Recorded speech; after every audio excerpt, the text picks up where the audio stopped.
Public school में school के निदेशक बिल्टू सहनी झंडोत्तोलन केलन और बच्चा सबके संबोधित केलन। छात्र एवं छात्राएं, शिक्षक बंधु,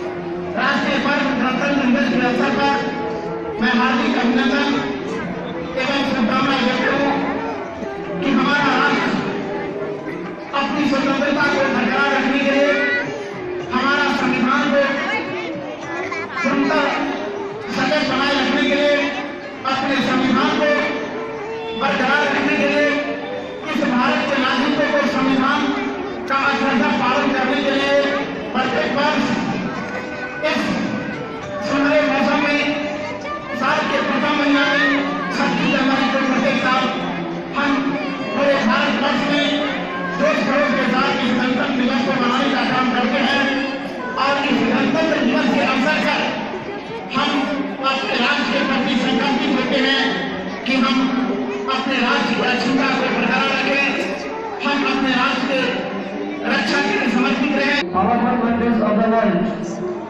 together with some developments, some London have also 27 and 23 January 1879.